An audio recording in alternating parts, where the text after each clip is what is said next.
ಎಲ್ರಿಗೂ ನಮಸ್ಕಾರ. Class 8ನ chapter 1 start ಮಾಡಿದ್ವಿ ಸೈನ್ಸು. ಅದು ಫಸ್ಟ್ ಪಾರ್ಟ್ ಮುಗಿಸಿದ್ವಿ. ಸೊ ಇದು ಪಾರ್ಟ್ 2. ಇದು ಪಾರ್ಟ್ 2 ನೋಡಿಲ್ಲ ಅಂದರೆ ಪ್ರೀವಿಯಸ್ ವೀಡಿಯೋ ಮಾಡಿದ್ದೀನಿ. ಸೊ ಅದು ನೋಡ್ಕೊಂಬನ್ನಿ, ಇಲ್ಲಿವರೆಗೂ ಮಾಡಿದ್ದೀವಿ. ಸೊ ನೆಕ್ಸ್ಟ್ ಕಂಟಿನ್ಯೂ ಮಾಡೋಣ ಬನ್ನಿ. ಇಲ್ಲಿ ಆಕ್ಟಿವಿಟಿ 1.2 ಕೊಟ್ಟಿದ್ದಾರೆ. ಏನಂದರೆ ಮೂಂಗೆಲ್ಲ ಗ್ರಾಮ್ ಸೀಡ್ಸ್ ತೊಗೊಂಡು ನೀವು 3 ಪಾಟ್ ತೊಗೋಬೇಕು. 3 ಪಾಟ್ಗೆ A, B ಆ್ಯಂಡ್ C ಅಂತ ನೇಮ್ ಮಾಡಬೇಕು. ಸೊ ಎಲ್ಲದಕ್ಕೂ ಈಕ್ವಲ್ ಅಮೌಂಟ್ ಆಫ್ ಸಾಯಿಲ್ ಹಾಕಿ 1 ಪಾಟ್ Aಗೆ ನೀವು ಆರ್ಗ್ಯಾನಿಕ್ ಮೆನ್ಯೂರ್ ಅಂದರೆ ಕೌಡಂಗ್ ಮೆನ್ಯೂರ್ ಹಾಕಿ, ಪಾಟ್ ಬಿಗೆ ನೀವು ಸ್ವಲ್ಪ ಯೂರಿಯಾ ಹಾಕಿ, ಪಾಟ್ ಸಿಗೆ ಏನು ಹಾಕಬೇಡಿ. ಸೊ ಹಾಗೆ ಈಕ್ವಲ್ ಆಗಿ 3ಕ್ಕೂ ನೀರು ಕೊಡ್ತಾ ಬೆಳೆಸ್ತಾ ಹೋಗಿ. ಸೊ ಒಂದು 7 to 10 ಡೇಸ್ ಆದಮೇಲೆ ಅಬ್ಸರ್ವ್ ಮಾಡಿ ಅಂತ ಹೇಳಿದ್ದಾರೆ.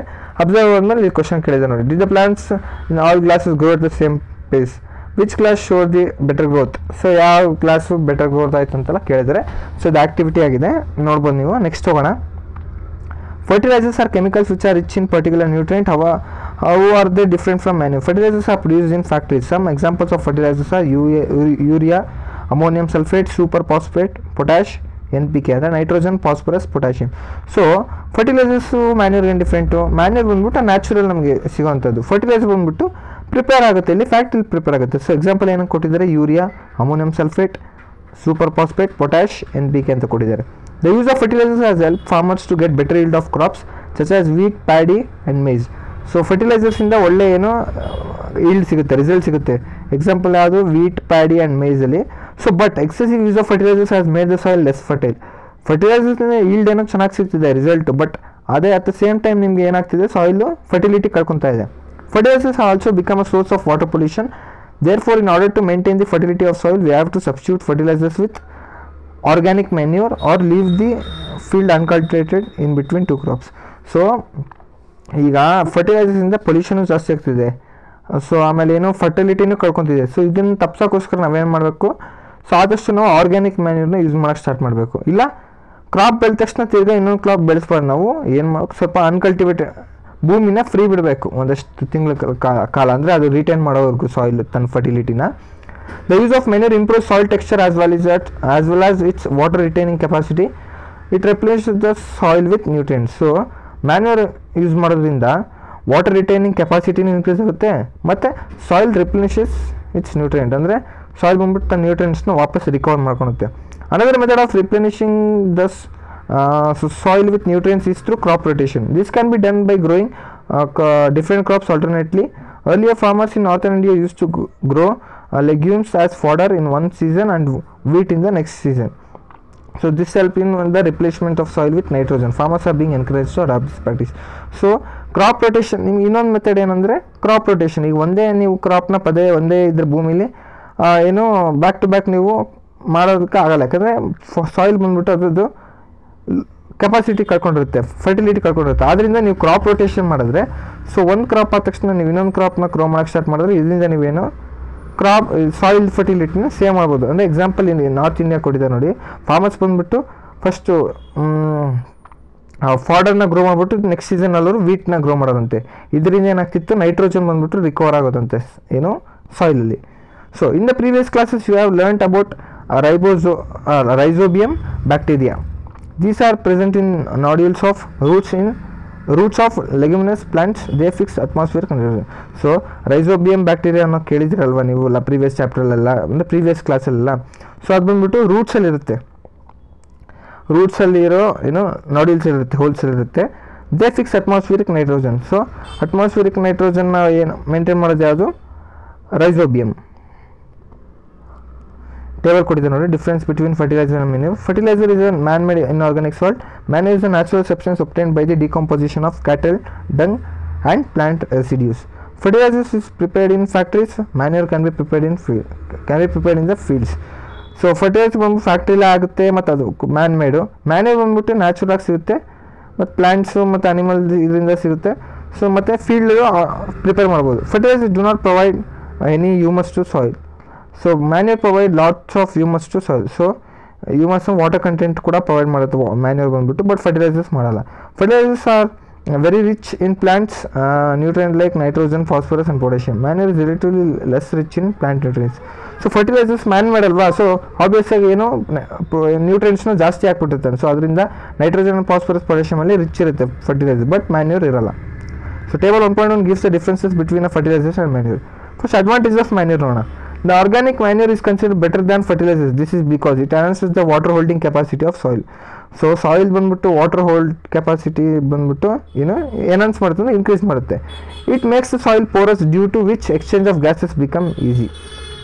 ಸೊ ಪ್ಲಾಂಟ್ಸಲ್ಲಿ ಆಗಲಿ ರೂಟ್ಸಲ್ಲಾಗಲಿ ಗ್ಯಾಸಸ್ ಎಕ್ಸ್ಚೇಂಜು ಈಸಿ ಆಗುತ್ತೆ. ಸೊ ಸಾಯಿಲ್ನ ಪೋರಸ್ ಮಾಡೋದಂದರೆ ಫುಲ್ಲು ನಿಮಗೆ better to for exchange of gases ಆಗಿ ಮಾಡುತ್ತೆ ಯಾವುದು manure.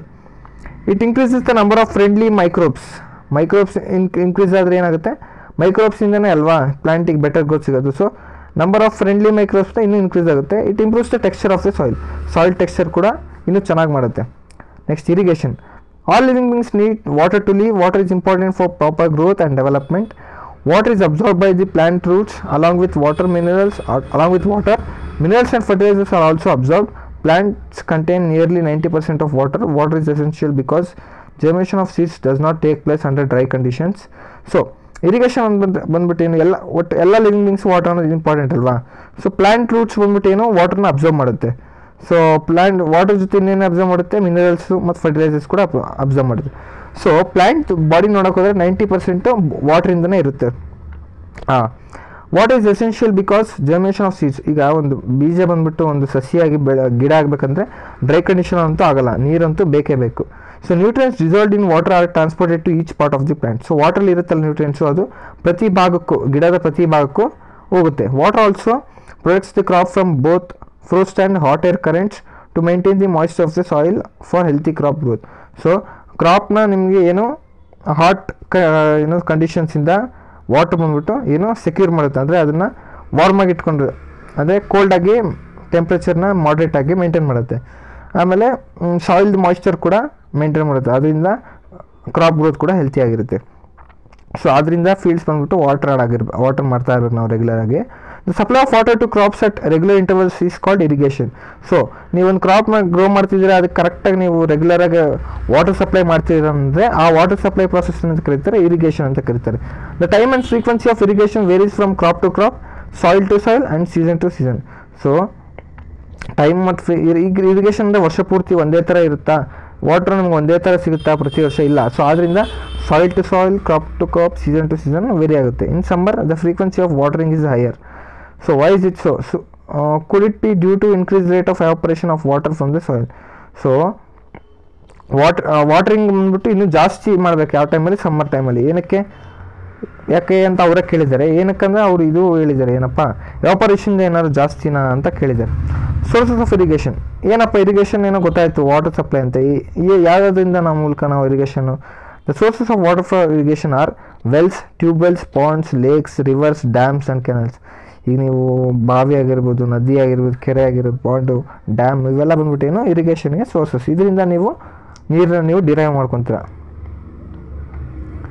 Next traditional methods of irrigation. So ಈಗ ಮೇಲೆ ನೋಡಿದ್ರೆ ಡ್ಯಾಮ್ ಗಿಮ್ ಎಲ್ಲ ಅದೆಲ್ಲ ಮಾಡರ್ನ್ ಮೆಥಡ್. ಈಗ ಟ್ರೆಡಿಷನಲ್ ಏನಿದೆ, the water available in wells, lakes and canals is lifted up by different methods in different regions for taking it to the field. So ಈಗ ಬಾವಿ ಆಗಿರ್ಬೋದು, ಚಾನಲ್ ಆಗಿರ್ಬೋದು, ಕೆರೆ ಆಗಿರ್ಬೋದು, ಅಲ್ಲಿಂದ ನೀರು ತೊಗೊಂಡು ಇರಿಗೇಷನ್ಗೆ ಮಾಡ್ತಾ ಇರ್ತಾರಲ್ಲ, ಅದು ಬಂದ್ಬಿಟ್ಟು traditional method. Cattle or human labour is used in this method. So human ಕಷ್ಟಪಟ್ಟು ನೀರನ್ನ ಸಪ್ಲೈ ಮಾಡ್ಬೋದು, ಇಲ್ಲ ಎತ್ತುಗಳನ್ನು ಪ್ರಾಣಿಗಳಿಂದನೂ ಅವನು ಸಹಾಯ ಪಡಿಬೋದು. So these methods are cheaper but less efficient. The various traditional ways are. So ಇದು ಬಂದ್ಬಿಟ್ಟು ಚೀಪರು, ಜೊತೆಗೆ ಎಷ್ಟಂತ ನೀವು ಇಡೀ ಫೀಲ್ಡಿಗೆ ನೀವು ವಾಟರ್ ಮಾಡ್ಕೊಂಡು ಕೂತಿರ್ತೀರ. ಸೊ ಆದ್ದರಿಂದ ಇದು ಲೆಸ್ ಎಫಿಷಿಯೆಂಟ್. ಯಾವ ಟ್ರೆಡಿಷನಲ್ ವೇಸು? ಮೋಟ್ ಮತ್ತು ಚೈನ್ ಪಂಪ್. ಮೋಟ್ ಅಂದರೆ ಪುಲಿ ಸಿಸ್ಟಮ್. ನೋಡಿ ಅಲ್ಲಿ ಮೋಟ್ ಬಂದ್ಬಿಟ್ಟು ಅಲ್ಲಿ ಅವನು ಬಾವಿಲಿ ಪುಲಿ ಸಿಸ್ಟಮಿಂದ ಕೆಳಗಡೆ ಹಾಕಿ ತೊಗೊಂಡು ಮತ್ತೆ ಫೀಲ್ಡ್ಗೆ ವಾಟರಿಂಗ್ ಮಾಡ್ತಾಯಿದ್ದಾನೆ. ಇನ್ನೊಂದು ಚೈನ್ ಪಂಪ್. ನೋಡಿ ಇಲ್ಲಿ ಆ ಬಾವಿಯಿಂದ ಆ ಕಡೆಯಿಂದ ಬಾವಿಯಿಂದ ಇಲ್ಲ ಚಾನಲಿಂದ ಲಿಂಕ್ ಕೊಟ್ಬಿಟ್ಟು ನೀರನ್ನ ಇಲ್ಲಿ ಏನಪ್ಪ ವೀಲ್ ಥರ ಮಾಡಿಬಿಟ್ಟು ರೊಟೇಟ್ ಮಾಡಿಬಿಟ್ಟು ಅಲ್ಲಿ ನೀರು ರೊಟೇಟ್ ಆಗಿ ಪೈಪ್ ಮೂಲಕ ಹೋಗ್ತಾ ಇದೆ ಫೀಲ್ಡ್ಗೆ. So third ದೇಕ್ಲಿ. ನೋಡಿ ದೇಕ್ಲಿ ಬಂದ್ಬಿಟ್ಟು ಇಲ್ಲಿ ನೋಡಿ ಪುಲಿ ಸಿಸ್ಟಮ್ ಅಲ್ಲ, ಇದು ಜಸ್ಟ್ ಹಿಂಗೆ ಕಟ್ಟಿಗೆ ಇಟ್ಬಿಟ್ಟು ಅದಕ್ಕೆ ಕಟ್ಟಿ ಮಾಡಿದ್ದಾರೆ. ಸೊ ಇದರಲ್ಲಿ ಪುಲಿ ಸಿಸ್ಟಮ್ ಇರಲ್ಲ. Next rahat lever system. ನೋಡಿ ಇಲ್ಲಿ ಲೀವರ್ ಸಿಸ್ಟಮ್ ಬಂದ್ಬಿಟ್ಟು ಅಲ್ಲಿ ನೋಡಿ ತಿರುಗ್ತಾ ಇರುತ್ತೆ, ಅಲ್ಲಿ ತಿರುಗಿ ನೀರು ಬಕೆಟ್ ಮೂಲಕ ಕೆಳಗೆ ಹೋಗ್ತಾ ಇರುತ್ತೆ. ಇದು ಬಂದ್ಬಿಟ್ಟು ಎತ್ತು ಬಂದ್ಬಿಟ್ಟು ಹೇಗೆ ಸುತ್ತೋ ಅಲ್ಲಿ ಅಷ್ಟು ಫಾಸ್ಟಾಗಿ ರೊಟೇಟ್ ಆಗುತ್ತೆ, ನೀರು ಸಪ್ಲೈ ಆಗ್ತಾ ಇರುತ್ತೆ. Pumps are commonly used for lifting water. Diesel, biogas, electricity and solar energy is used to run these pumps. So pumps ಏನಕ್ಕೆ ಯೂಸ್ ಮಾಡ್ತೀವಿ, ವಾಟರ್ನ ಲಿಫ್ಟ್ ಮಾಡೋಕ್ಕೆ, ಡೀಸೆಲ್ನ, ಬಯೋಗ್ಯಾಸ್ನ, ಎಲೆಕ್ಟ್ರಿಸಿಟಿನ and solar energy is use to run these pumps. So ಈ ಪಂಪ್ಸ್ನ ನಾವು ಓಡಿಸ್ಬೇಕಂದ್ರೆ, ವರ್ಕ್ ಮಾಡಬೇಕಂದ್ರೆ ಯಾವುದು ಎನರ್ಜಿ, ಸೋಲಾರ್ ಎನರ್ಜಿ ಮೂಲಕ ವರ್ಕ್ ಮಾಡಿಸ್ತೀವಿ. Modern methods of irrigation. So traditional ಗೊತ್ತಾಯ್ತು, ಮಾಡರ್ನ್ ಏನು, modern methods of irrigation help us to use water economically. The main methods used as follows. So ವಾಟರ್ನ ಕರೆಕ್ಟ್ ವೇಗೆ, ಕರೆಕ್ಟ್ ಕ್ವಾಂಟಿಟಿಯಾಗಿ use ಮಾಡೋಕ್ಕೆ help ಆಗುತ್ತೆ modern methods. So first method ಯಾವುದು, sprinkler system. This system is more useful on uneven land where sufficient water is not available. The perpendicular pipes having rotating nozzles on top are joined to the main pipeline at regular intervals. When water is allowed to flow through the main pipe under pressure with the help of pump, it escapes from rotating nozzles, gets sprinkled on the crop as if it is raining. Sprinkler is very useful for lawns, coffee plantation and several other crops. So sprinkler system ಬಂದ್ಬಿಟ್ಟು ನೋಡಿ, ಇಲ್ಲಿ ನಿಮಗೆ direct connection ಕೊಟ್ಟಿದ್ದಾರೆ, ಮೋಟ್ರಿಂದ ವೆಲ್ಲಿಂದ ಕೊಟ್ಬಿಟ್ಟು ಸೀದಾ ಪೈಪಲ್ಲಿ ಹೋಗ್ಬಿಟ್ಟು ಅಲ್ಲಿ nasals ಇರುತ್ತೆ, ಹೋಲ್ಸ್ ಥರ, ಆ ನಾಸಲ್ ಮೂಲಕ ಹೊರಗೆ ಬರುತ್ತೆ, ಹಂಗೆ ಸ್ಪ್ರಿಂಕಲ್ ಆಗುತ್ತೆ. ಅವಾಗ ಎಲ್ಲ ಕ್ರಾಪ್ಸಿಗೆ ಮಳೆ ಬರೋ ರೀತಿಯಾಗಿ ಕ್ರಾಪ್ಸ್ ಮೇಲೆ ಸ್ಪ್ರಿಂಕಲ್ ಆಗುತ್ತೆ ವಾಟರ್ ಅವಾಗ. ಸೊ ಇದು ಕರೆಕ್ಟ್, ಜಾಸ್ತಿ ನೀರು ವೇಸ್ಟ್ ಮಾಡ್ದಂಗೆ ಹೋಗಲ್ಲ. ಸೊ ಮತ್ತು ಕರೆಕ್ಟಾಗಿ ನಿಮಗೆ ಎಫಿಷಿಯೆಂಟ್ ವಾಟರ್ ಕೂಡ ಸಪ್ಲೈ ಆಗುತ್ತೆ. ಸೊ ಇದು ಎಲ್ಲೆಲ್ಲಿ ಜಾಸ್ತಿ ಕಾಫಿ ಪ್ಲಾಂಟೇಷನಲ್ಲೆಲ್ಲ ಯೂಸ್ ಮಾಡ್ತಾರೆ. Drip system. In this system the water falls drop by drop directly near the roots, so it is called drip system. It is the best technique for watering fruit plants, gardens and trees. Water is not wasted at all. It is a boon in regions where availability of water is poor. So ನೋಡಿ, ಈ connection ಸೀದಾ ಕೆಳಗಡೆ ಅಂಡರ್ಗ್ರೌಂಡಿಗೆ ಕೊಟ್ಟಿದ್ದಾರೆ, ಅಂದರೆ direct ರೂಟಿಗೆ supply ಆಗುತ್ತಾರೆ. So ಇದು ಬಂದ್ಬಿಟ್ಟು ಇನ್ನೂ ಚೆನ್ನಾಗಿ ಗ್ರೋ ಆಗುತ್ತೆ. ರೂಟಿಗೆಲ್ಲ ಮೇನ್ ಬೇಕಾಗಿರೋದು ವಾಟರ್ ಬಂದ್ಬಿಟ್ಟು. ಸೊ ಇದು ಬಂದ್ಬಿಟ್ಟು ವಾಟ್ರ್ ಕಮ್ಮಿ ಇಲ್ಲದೆ, ವಾಟ್ರು ಇನ್ನೂ ಅವೈಲಬಿಲಿಟಿ ಕಮ್ಮಿ ಇರೋ ಕಡೆ ಡ್ರಿಪ್ ಸಿಸ್ಟಮ್ ಬಂದ್ಬಿಟ್ಟು ಚೆನ್ನಾಗೆ. Next, production of weeds. Boja and Paili went to nearby wheat field and saw that there were some other plants in the field growing along with wheat plants. So in the field many other undesirable plants may grow naturally along with the crop. These undesirable plants are called weeds. So weeds ಅಂದರೆ ಏನೀಗ, ಬೋಜಾ ಮತ್ತು ಪೈಲಿ ಹೋದಾಗ, wheat crops ನೋಡೋಕೆ ಹೋದಾಗ ಅಕ್ಕಪಕ್ಕ wheat ಗಿಡಗಳ ಮಧ್ಯದಲ್ಲೇ ಯಾವುದಾದ್ರು ಗಿಡಗಳು ನೋಡ್ತಾ ಇರೋರು. ಸೊ ಇದೆಲ್ಲ ಏನೋ ಸುಮ್ಮನೆ ಹಾಗೆ ಬೆಳ್ಕೊಂಡಿರೋದು, ಅದಕ್ಕೆಲ್ಲ ಏನಂತ ಕರೀತಾರೆ, ವೀಡ್ಸ್ ಅಂತ ಕರೀತಾರೆ. ಸೊ ಅನ್ಡಿಸೈರಬಲ್ ಪ್ಲಾಂಟ್ಸ್, ಸೊ ಏನು ಯೂಸ್ ಇರಲ್ಲ. The removal of weeds is called weeding. Weeding is necessary since weed compete with the crop plants for water, nutrients, space and light. So ಈ ವೀಡ್ ಅನ್ನೋದು ಬೆಳ್ಕೊಂಡಿರ್ತೀವಲ್ಲ ಮಧ್ಯದಲ್ಲಿ, so ಅದನ್ನು remove ಮಾಡೋ process ಏನಂತ ಕರೀತಾರೆ, weeding ಅಂತ ಕರೀತಾರೆ. ಏನಕ್ಕೆ ರಿಮೂವ್ ಮಾಡಬೇಕಂದ್ರೆ, ಇದು ಕೂಡ ಏನೋ ನೀರು ಹಾಕಿದಾಗ ಅದು ಕೂಡ ತೊಗೊಳುತ್ತೆ, ನೀರು ಅಬ್ಸರ್ವ್ ಮಾಡುತ್ತೆ, ಸನ್ಲೈಟ್ ಅಬ್ಸರ್ವ್ ಮಾಡುತ್ತೆ, ಜಾಗನ ಅಬ್ಸರ್ವ್ ಮಾಡುತ್ತೆ, ನ್ಯೂಟ್ರಿಯೆಂಟ್ಸ್ ಅಬ್ಸರ್ವ್ ಮಾಡುತ್ತೆ. ಸೊ ನಮ್ಗೆ ಬೇಡಿಲ್ದಿರೋ ಪ್ಲಾಂಟ್ ಎಲ್ಲ ಇದೆಲ್ಲ ಅಬ್ಸರ್ವ್ ಮಾಡಿದ್ರೆ ನಮಗೆ ಬೇಕಾಗಿರೋ ಪ್ಲಾಂಟ್ಸಿಗೆ ಎಲ್ಲಿ ಸಿಗುತ್ತೆ. Thus they affect the growth of the crop. Some weeds interfere even in harvesting and may be poisonous for animals and human beings. ಕೆಲವು ವೀಡ್ಸ್ ಬಂದ್ಬಿಟ್ಟು ಪಾಯ್ಸನಸ್ ಆಗಿರುತ್ತೆ ಅನಿಮಲ್ಸ್ ಮತ್ತು ಹ್ಯೂಮನ್ ಬೀಯಿಂಗ್ಸ್ಗೆ, ಮತ್ತು ಎಫೆಕ್ಟ್ ಆಗುತ್ತೆ ಹಾರ್ವೆಸ್ಟಿಂಗ್ ಮಾಡ್ಬೇಕಾದ್ರೆ. Farmers adapt many ways to remove weeds and control their growth. Tilling before sowing the crops helps in uprooting and killing the weeds, which may then dry up and get mixed with the soil. So the best time for removal of weeds is before they produce flowers and seeds. The manual removal includes physical removal of weeds by uprooting or cutting them close to the ground, so that from time to time. This is done with the help of kurpi, the seed drill. So 1.2 b ಇಲ್ಲಿ ನೋಡಿ, ಮೇಲೆ ನೋಡಿದ್ವಿ ಅನ್ಸುತ್ತಲ್ಲ ನಾವು.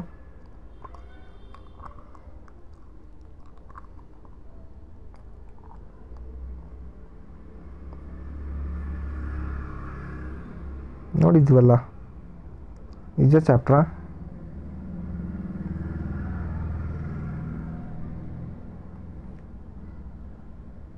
One point to B ಅಂತ ಹೇಳಿದ್ದಾರೆ.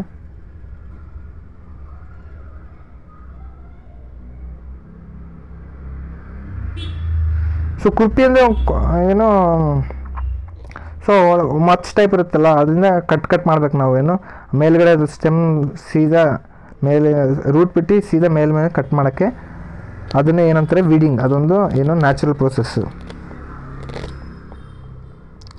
ಎಲ್ಲಿದೆ, weeds are also controlled by using certain chemicals called weedicides. So weedicides ಮೂಲಕನೂ ವೀಡ್ಸ್ನ ಕಂಟ್ರೋಲ್ ಮಾಡ್ಬೋದು. ಹೇಗೆ, these are sprayed in the fields to kill the weeds. They do not damage the crops. The weedicides are diluted with water to extent required and sprayed in the fields with spray.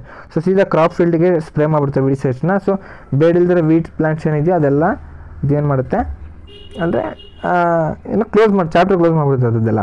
As already mentioned the weedicides are sprayed during the vegetative growth of weeds before flowering and seeding formation. Spraying of weedicides may affect the health of farmers, so they should use these chemicals very carefully. They should cover their nose and mouth with a piece of cloth during spraying these chemicals. So ಇದು ನಾವು ಏನೋ ವೀಡ್ಸ್ನಲ್ಲಿ ನಾವು kill ಮಾಡೋಕ್ಕೆ use ಮಾಡ್ತೀವಲ್ಲ chemicals, so ಇದು ಕೂಡ farmer ಕೂಡ effect ಮಾಡ್ಬೋದು. ಸೊ ಆದ್ದರಿಂದ ಫಾರ್ಮರ್ಸ್ ಇದನ್ನ ಯೂಸ್ ಮಾಡ್ಬೇಕಾದ್ರೆ ಕೇರ್ಫುಲ್ಲಾಗಿ ಯೂಸ್ ಮಾಡಬೇಕು. So harvesting of a crop is an important task. The cutting of crops after it's mature is called harvesting. So ಎಲ್ಲ ನೀವು ಬೆಳೆದು ಕ್ರಾಪ್ಸ್ ಒಂದು ಮೆಚ್ಯೂರ್ ಆಗಿ ನಿಮಗೆ ಅದು ಏನು ಯೂಸ್ ಮಾಡೋತಾ ಆದಾಗ ನೀವು ಕಟ್ ಮಾಡ್ತಿರಲ್ಲ, ಸೊ ಆ ಪ್ರಾಸೆಸ್ನ ಅಂತ ಕರೀತಾರೆ ಹಾರ್ವೆಸ್ಟಿಂಗ್ ಅಂತ ಕರೀತಾರೆ. In harvesting crops are pulled out or cut close to the ground. It usually takes 3 to 4 months for a cereal crop to mature. So ಒಂದು 3 to 4 months ಆಗುತ್ತೆ ಒಂದು ನಾರ್ಮಲ್ ಆ್ಯಾವ್ರೇಜ್ ಒಂದು ಸೀರಿಯಲ್ ಕ್ರಾಪ್ ತೊಗೊಂಡ್ರೆ. So ಆದಮೇಲೆ ನಾವು harvest ಮಾಡ್ತೀವಿ. Harvesting in our country is either done manually by sickle ಇದೆ ನೋಡಿ ಇಲ್ಲಿ, ಅದರಿಂದ ಡೈರೆಕ್ಟ್ ಕಟ್ ಮಾಡ್ತೀವಿ, ಇಲ್ಲಾಂದರೆ or by machine called harvester. ಇಲ್ಲಿದೆ ನೋಡಿ ಹಾರ್ವೆಸ್ಟರ್ ಅದ ಹಾರ್ವೆಸ್ಟರ್ ಮೇಲೆ ನೋಡಿದ್ವಲ್ಲ 1.7 ಸಿಕ್ಕಲ್ ಬಿಡಿದೆ, ಹಾರ್ವೆಸ್ಟರ್ ಫೋಟೋ ಕೊಟ್ಟಿಲ್ಲ ಅನಿಸುತ್ತೆ. In the harvester crop the grain seeds needs to be separated from the chaff. The process is called threshing. So ಈಗ ಗ್ರೈನ್ ಸೀಡ್ಸ್ ಇದೆಯಲ್ಲ ಅದನ್ನು ನೀಟಾಗಿ ಸಪ್ರೇಟ್ ಮಾಡ್ಕೋಬೇಕು, ಅದೆಲ್ಲ ಬೇಕಾಗಿರೋದು. This process is called threshing. This carried out with the help of machine called combine, which is in fact harvester as well as a thresher. So ನಿಮ್ಗೆ separate ಮಾಡ್ಕೊಂಡು seed separate ಮಿಕ್ಕಿದ್ದೆಲ್ಲ ಗಿಡ ಸಪ್ರೇಟ್ ಮಾಡೋಕ್ಕೆ thresher ಅಂದರೆ combine use ಮಾಡ್ತಾರೆ threshing ಮಾಡೋಕ್ಕೆ. So ಅದು ಇದು ಬಂದ್ಬಿಟ್ಟು ಇಲ್ಲಿದೆ ನೋಡಿ. Next, farmers with small holdings of land do a separation of grain and chaff by winnowing. So ಬೇಕಾಗಿರೋ ಗ್ರೇಡ್ಸ್ ಬೆಳೆದಿರೋದನ್ನ ಸಪ್ರೇಟ್ ಮಾಡೋಕ್ಕೆ ಏನು ಇದು ಕಂಬೈನ್ ಇಲ್ಲ ಅಂದರೆ ಅದು ಏನಪ್ಪ ಫಾರ್ಮರ್ಸ್ ಸ್ವಲ್ಪ ಲ್ಯಾಂಡ್ ಇಟ್ಕೊಂಡು ಏನು ಮಾಡ್ತಾರೆ ವಿನ್ನೋಯಿಂಗ್ ಮಾಡ್ತಾರೆ. ಅದು ದೊಡ್ಡ ಲ್ಯಾಂಡ್ ಆದರೆ ಬೇಕು ತುಂಬ ಇರುತ್ತದೆ. ಇದು ಸ್ವಲ್ಪ ಲ್ಯಾಂಡ್ ಇದು ಮಾಡೋರ್ಗೇನು ವಿನ್ನೋಯಿಂಗ್ ಮಾಡ್ತಾರೆ. ಹೇಗಂದರೆ ವಿನ್ನೋಯಿಂಗ್ ಆಗಲಿ ಸ್ಟಡಿ ಮಾಡಿದಿಲ್ಲ ಕ್ಲಾಸ್ 6ಅಲ್ಲಿ ನಾವು ಚಾಪ್ಟರ್ ಮಾಡಿದ್ದೀವಿ. ಸೊ ಇಲ್ಲಿ ನಿಮಗೆ ಏನು ಟ್ರಾನ್ಸ್ಪರೆಂಟ್ ಇದ್ರತಾ ಇರುತ್ತೆ ಲೇಯರ್ಸು, ಅದರಿಂದ ನಿಮಗೆ ಸೈಜ್ ಮೂಲಕ ಆ ಕಡೆ ಈ ಕಡೆ ಡಿಫ್ರೆಂಟಾಗಿ ಬರುತ್ತೆ.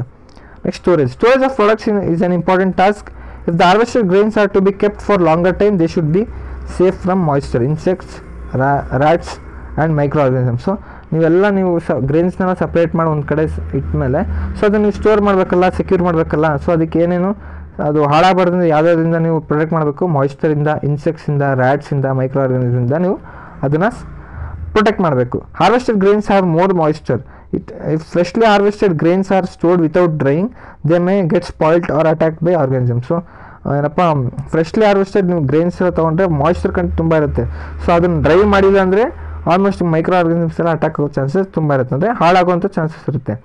Making them unfit for use or for germination. So use ಮಾಡೋಕ್ಕಾಗಲ್ಲ ಮತ್ತು ಅದನ್ನು ಮತ್ತೆ ಜರ್ಮಿನೇಟ್ ಮಾಡಿ ಹೊಸ ಕ್ರಾಪ್ಸು ಬೆಳ್ಸೋಕ್ಕಾಗಲ್ಲ, ಆಗಿಬಿಡುತ್ತೆ. Hence before storing them the grains are properly dried in the sun. So store ಮಾಡೋಕ್ಕಿಂತ ಮುಂಚೆ ಗ್ರೈನ್ ಏನು ಮಾಡ್ತಾರೆ, ಗ್ರೈನ್ಸ್ನೆಲ್ಲ ಬಿಸಿಲಲ್ಲಿ ಒಣಗಿಸ್ತಾರೆ. So dried in the sun to reduce the moisture in them. This prevents the attack by insects, pest, bacteria and fungi. So dry ಆದಮೇಲೆ insects ಇದೆಲ್ಲ attack ಆಗೋ ಚಾನ್ಸಸ್ ಕಮ್ಮಿ ಆಗುತ್ತೆ. Farmer stores grain in jute bags or metallic bins. However, large scale storage of grains is done in silos and granaries. So jute bag ಗೋಡಿ ಚೀಲ ಅಂತೆಲ್ಲ ನೋಡಿದ್ರಲ್ಲ, ಅದರಲ್ಲೆಲ್ಲ ಗ್ರೈನ್ಸ್ನ ಏನು ಸ್ಟೋರ್ ಮಾಡ್ತಾರೆ. ಸೊ ಲಾರ್ಜ್ ಕ್ವಾಂಟಿಟಿ ಎಲ್ಲಿ ಸ್ಟೋರ್ ಮಾಡ್ತಾರೆ, ಸಿಲೋಸ್ ಆ್ಯಂಡ್ ಗ್ರಾನರೀಸ್. ನೋಡಿ ಸಿಲೋಸ್ ಇದು ಬಂದ್ಬಿಟ್ಟು ಬ್ಯಾಗ್ಸ್ ಅಂತ ಫುಲ್ ಎಷ್ಟು ಕ್ವಾಂಟಿಟಿ ಎಲ್ಲ ಬಾಕ್ಸ್ ಇರುತ್ತೆ, ಇದು ಗ್ರಾನರೀಸ್.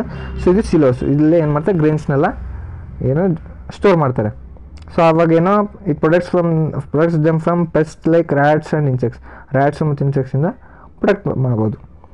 Dried neem leaves are use for storing food grains at home. For storing large quantities of grains in big godowns specific chemical treatment are required to protect them from pest and micro organisms.